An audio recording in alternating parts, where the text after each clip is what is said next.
नमस्कार पालक मित्रांनो आणि विद्यार्थी मित्रांनो. आपण या ठिकाणी डिव्हिजिबिलिटी संदर्भातले काही रूल्स शिकत आहोत. यापूर्वीच्या व्हिडिओमध्ये divisibility for 2 and divisibility for 3 या संबंधितल्या रूल्स बद्दल आपण यापूर्वीच्या व्हिडिओमध्ये चर्चा केलेली आहे. तो व्हिडिओ पाहिला नसेल तर या ठिकाणी आय बटनावर तुम्हाला क्लिक करायचं आहे आणि तो व्हिडिओ पाहायचा आहे. त्यासोबत आज आपल्याला या ठिकाणी समजून घ्यायचंय की डिव्हिजिबिलिटी फॉर 4 आणि डिव्हिजिबिलिटी फॉर 5 या संदर्भातले रूल्स काय आहेत ते आपण समजून घेऊ. तर चला मित्रांनो, आपण आजच्या व्हिडिओला सुरुवात करू. तत्पूर्वी जर का तुम्ही चॅनलला नवीन असाल तर सबस्क्राईब करा, लाईक करा आणि हा व्हिडिओ तुमच्या सर्व मित्रमैत्रिणींना, नातेवाईकांना शेअर करा. तर सगळ्यात अगोदर तुम्ही काय करा, हा रूल लिहून घ्या. व्हिडिओ पॉज करा किंवा त्याचा स्क्रीनशॉट काढा आणि लिहून घ्या. Okay. Divisibility rule for 4. A number is divisible by 4 if the number is formed by its last two digit is divisible by 4 or if its last digits are zeros. म्हणजे सांगायचं काय आहे ते नीट समजून घ्या की ज्यावेळेस कुठलाही नंबर आपल्याकडे असणार आहे त्या नंबरचे शेवटचे दोन डिजिट जे असणार आहेत, म्हणजे युनिट प्लेसचा डिजिट आणि टेन्स प्लेसवर जो पण डिजिट असेल, या दोन डिजिट्स मिळून जो पण काही नंबर तयार होतोय त्या नंबरला जर का 4 ने कंप्लीट डिव्हिजन जात असेल तर तो जो काही 3 डिजिट, 4 डिजिट, 5 डिजिट, 10 डिजिट कुठलाही नंबर असू द्या, त्या पूर्ण नंबरला आपल्याला 4 ने कंप्लीट डिव्हिजन जाताना पाहायला मिळेल. आणि दुसरी अजून एक टर्म या ठिकाणी आहे, कंडिशन आहे की जर का त्या नंबरच्या शेवटचे दोन डिजिट्स, लास्ट टू डिजिट्स जर का हे झिरोज असतील तरी सुद्धा त्या नंबरला 4 ने कंप्लीट डिव्हिजन जाताना पाहायला मिळेल. आपण या ठिकाणी प्रॅक्टिकल करू, एक एक्झाम्पल घेऊ. ठीक आहे, मी कुठलाही एक इमॅजिनरी 4-5 डिजिट नंबर लिहितो या ठिकाणी 7 8 3 2 1 28. ठीक आहे, हा एक आता अंदाजे नंबर आलेला आहे. तर या संपूर्ण नंबरला 4 ने कंप्लीट डिव्हिजन जाते की नाही हे पाहण्यासाठी ऍक्च्युअल डिव्हिजन करायची गरज नाहीये. आपल्याला करायचं काय लेकरांनो, जो पण काही नंबर दिला असेल त्या नंबरचे शेवटचे दोन डिजिट जे असणार आहेत, म्हणजे युनिट प्लेस आणि टेन्स प्लेस, या दोन डिजिट्स मिळून जो पण काही नंबर तयार होतोय, फॉर एक्झाम्पल या ठिकाणी आपल्याला 28 तयार होताना पाहायला मिळतोय. तर मग आपल्याला फक्त इतकंच पाहायचंय की 4च्या टेबलमध्ये 28 येतोय का, किंवा या नंबरला 4 ने कंप्लीट डिव्हिजन जाते का, इतकंच आपल्याला पाहायचंय. जर जात असेल तर या संपूर्ण नंबरला 4 ने डिव्हिजन जाणार आहे. आणि जसं की आपल्याला माहितीये 4 7 आर 28, यामुळे या नंबरला कंप्लीट डिव्हिजन आपल्याला 4 ने जाताना पाहायला मिळेल. आपण या ठिकाणी क्रॉस चेक करून पाहू कॅल्क्युलेटरवर. 7 8 3 2 1 2 8 डिवाइडेड बाय 4. आन्सर जे काय असणार आहे, क्वोशंट जो काय असणार आहे, हा कंप्लीट नंबर असणार आहे, जो की आपल्या समोर या ठिकाणी पाहायला मिळतोय. बरोबर आहे. त्यासोबत आपल्याला हे पण पाहायचंय की जो पण नंबर, ज्या पण नंबरच्या शेवटचे टू डिजिट्स हे झिरोज असतील तर आपल्याला त्या ठिकाणी कंप्लीट डिव्हिजन जाताना पाहायला मिळेल का 4 ने. तर त्याचे आपण एक इमॅजिनरी एक्झाम्पल घेऊ. काय 7 8, अरे यार परत 7 8 आला, 2 3 5 9 00. ठीक आहे, आता इथे आपण रूल शिकलो आहोत, जर का त्या ठिकाणी लास्ट टू डिजिटला डबल झिरो असतील तर मग आपल्याला त्या नंबरला, त्या संपूर्ण नंबरला 4 ने कंप्लीट डिव्हिजन जाताना पाहायला मिळते की नाही हे आपण या ठिकाणी चेक करून घेऊ. 2 3 5 9 00 डिवाइडेड बाय 4 होल नंबर मध्ये येणार आहे आन्सर, की जे आपल्याला या ठिकाणी पाहायला मिळते 58,975. लक्षात आलं तुम्हाला. तर हा सोपासा रूल आहे. बरं, अजून एक महत्वाची गोष्ट, जर का इन केस तुम्हाला असा कुठला नंबर आला असेल, फॉर एक्झाम्पल 97342 समजा हाच नंबर आहे, किंवा अजून आपण याच्यात एक ऍड करू, वाटलेस काय ऍड करू, 97.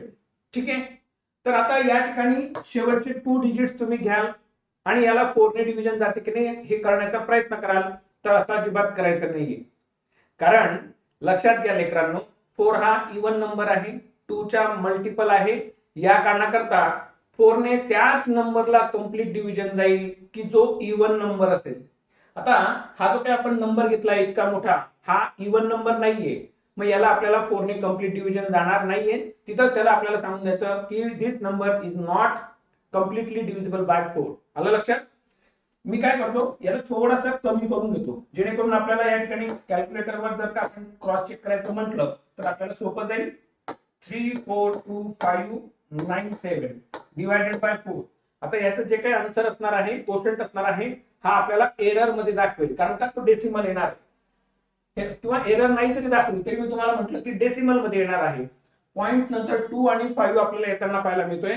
याचा अर्थ काय झाला लेकरांनो, की हा जो काही नंबर आपण घेतलेला आहे हा 4 ने कंप्लीट डिव्हिजिबल नाहीये. ठीक आहे, तर मग आपण समजून घेतले लास्ट 2 डिजिट, आणि त्यातल्या त्यात ते लास्ट 2 डिजिट जे असणार आहेत हा इवन नंबर असला पाहिजे. ओके, तर चला यापैकी आपण काही एक्झाम्पल्स सोडवण्याचा प्रयत्न करू.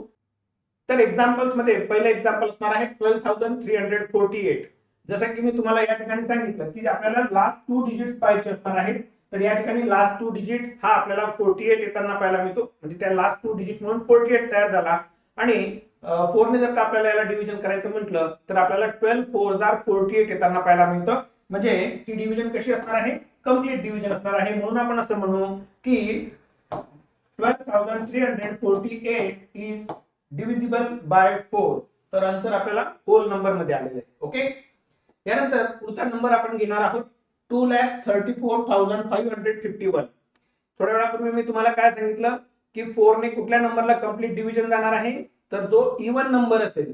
आता या ठिकाणी जर आपण पाहिलं तर हा 51 नंबर तयार होतो, लास्ट 2 डिजिट्स मिळून 51 तयार होतोय. 51 is not an even number, so we are not going to do any kind of things. पण मात्र आपल्याला या ठिकाणी क्रॉस चेक करायचं, म्हणून आपण या ठिकाणी चेक करून पाहू. 4551 डिव्हिजन, तर ही डेसिमल नंबर मध्ये आलेले आन्सर, त्यामुळे ही कंप्लीट डिव्हिजन नाहीये. त्यानंतर पुढचा नंबर आपला आहे 54,792. तर लास्ट 2 डिजिट जे काय असणार आहेत मुलांनो, तर आपल्याला फक्त काय पाहायचंय, या 92 ला 4 ने कंप्लीट डिव्हिजन जाते का, तर हो कंप्लीट डिव्हिजन जाते, कारण 4 2 8, 1 इकडे आपल्याला खाली नवीन नंबर मिळतो 12, आणि 4 3 12, म्हणून कंप्लीट डिव्हिजन जाते 92 ला. यामुळे आपण या ठिकाणी असं म्हणू शकतो की 56,792 इज डिव्हिजिबल बाय 4. आन्सर आपला आला होल नंबर मध्ये. त्याचप्रमाणे तुम्हाला आता या दोन क्वेश्चनचा आन्सर द्यायचा असणार आहे, हे तुम्ही सॉल्व्ह करायचे. ओके, आणि यानंतर आपल्याला आता पुढचा एक रूल शिकायचा असणार आहे, डिव्हिजिबिलिटी बाय 5. तर याचा जो काही रूल असणार आहे तो आपण या ठिकाणी लिहून घ्या. सगळ्यात सोपा रूल आहे, a number is divisible by 5 if last digit unit प्लेसला जो काही डिजिट असणार आहे, if last digit unit digit is 0 or 5. याचा अर्थ काय झाला, ते पण काही 2 डिजिट 5 डिजिट 10 डिजिट 1000 डिजिट जे पण काही नंबर्स असणार आहेत, त्या नंबरला 5 ने कंप्लीट डिव्हिजन जाते की नाही हे जर आपल्याला पाहायचं असेल तर आपल्याला काहीच करायचं नाही मुलांनो. जे पण काही युनिट डिजिट असणार आहे, युनिट डिजिट प्लेस असणार आहे, त्या ठिकाणी एक तर 5 किंवा 0 असला पाहिजे, आणि हे जर असतील तर त्या ठिकाणी 100% 5 ने कंप्लीट डिव्हिजन जाताना आपल्याला पाहायला मिळणार आहे. पण इथे लक्षात ठेवा, 5 च्या डिव्हिजिबिलिटी रूल मध्ये फक्त युनिट डिजिट जो असणार आहे लास्ट वाला, तोच आपल्याला या ठिकाणी आयडेंटिफाय करायचा आहे, एक तर 5 किंवा 0 असला पाहिजे. ठीक आहे, एक्झाम्पल म्हणून आपण या ठिकाणी काही एक्झाम्पल्स आहेत तर पाहू. पहिला नंबर आहे 8370. युनिट डिजिटला 0 आहे, म्हणून कंप्लीट डिव्हिजन जाताना पाहायला मिळेल. आपण या ठिकाणी क्रॉस चेक करून पाहू. 8370 डिवायडेड बाय 5 होल नंबर मध्ये आपल्याला आन्सर मिळाले, म्हणून कंप्लीट डिव्हिजन होताना पाहायला मिळेल. त्यानंतर पुढचा जो नंबर आहे 2255. जसं की आपण बोललो युनिट डिजिटला 0 किंवा 5 असेल तर कंप्लीट डिव्हिजन जाणार आहे. तर आपण या ठिकाणी चेक करू, आन्सर हे होल नंबर आलेले आहे, म्हणून हा नंबर कसा असणार आहे, 5 ने डिव्हिजिबल असणार. त्याचप्रमाणे 78,326. तर लास्ट डिजिट कुठला आहे, युनिट डिजिट हा 6 आहे, तर मग ही कंप्लीट डिव्हिजन होणार नाहीये. 5 ने हा डिव्हिजिबल नाहीये मुलांनो. आपण या ठिकाणी क्रॉस चेक करू, तर आपल्याला डेसिमल मध्ये आन्सर आलेले आहे. या कारणाकरता 78,326 इज नॉट डिव्हिजिबल बाय 5.